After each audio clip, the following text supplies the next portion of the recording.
Maayong adlaw mga ka-family. So ania kita karon din sa among tamnanan sa mga kangkong.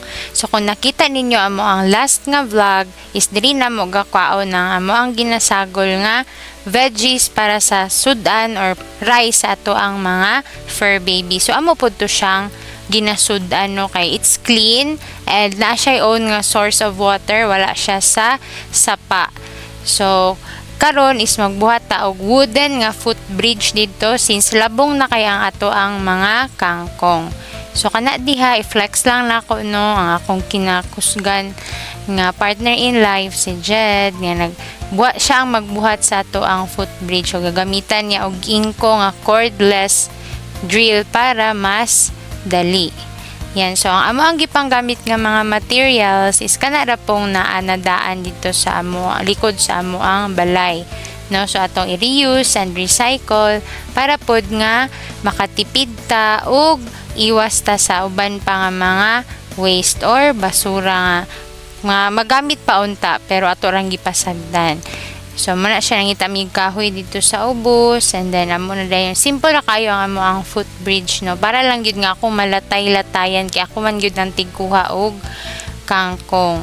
So kana diha so sila ang boys gyud ang akong gipabuhat no kay kanang dili man ta kabalo sa mga ingon ana kabalo ko mo martilyo guys pero pagabot na sa mga kanang ingon ana nga gahi kay ang kahoy murag dili na gyud nako kaya na no so dili kaya sa akong powers.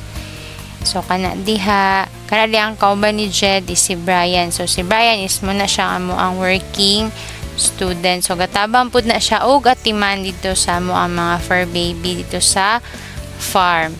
So ako silang gipanhid diri karon sa balay para tabangan ko sa pagbuhat og wooden nga footbridge. So ang mga lansang pud is kanang gi-recycle ra pud namo na no. So kana siya is supposed to be concrete nails. Pero pwede ra pud siya sa kahoy. So nara gyud na sa to ang diskarte. No, so the reason why nga gapabuhat ko wooden footbridge is that para dili na ko mga tumban ang mga kangkong while gakuha ko no sa mga dahon nga pwede nang igulay or isudan. So para pud nga limpyo no. So diha ako mag-agi. So taas-taas pud na siya kay tulo ka sets of footbridge siya ako ang pabuhat. So gahi kay ang kahoy guys. I guess this is kanang coco lumber no nga kanang na season na bitaw og ayo kay halos dili makadulot tong ato ang drill. So ang nahitabo is ilag yung martilyo. So gitabangan gyud na nilang duha kay sobra kagahi ang kahoy pero bahala na kay para sa ato ang mga fur babies. So yung anak gyud na mo kalab ang amo mga fur babies guys kay amo ag yung mag-spend gyud mi og time no para sa kung unsa ang makaayo para sa ilaha.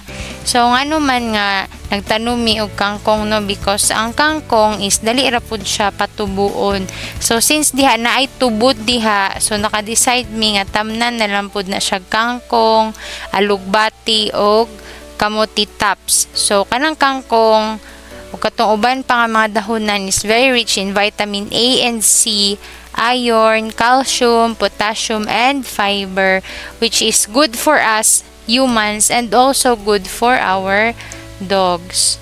So nana gibutang na ni Brian ang ato ang mga footbridge no so sa na pa isa.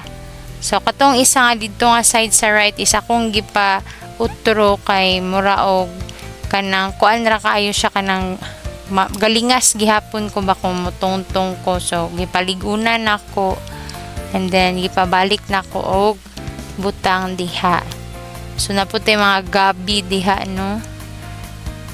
Oh, so akong i-try kung okay na ba, kung safe ba. And dili ta mga tuwang while gakuha ta no. So ako yung purpose na is dili gid nako matumban ang mga kangkong. Kay para dili pud mahugaw no, dili ta makakaon og hugaw, dili pud makakaog hugaw ang atong mga fur babies.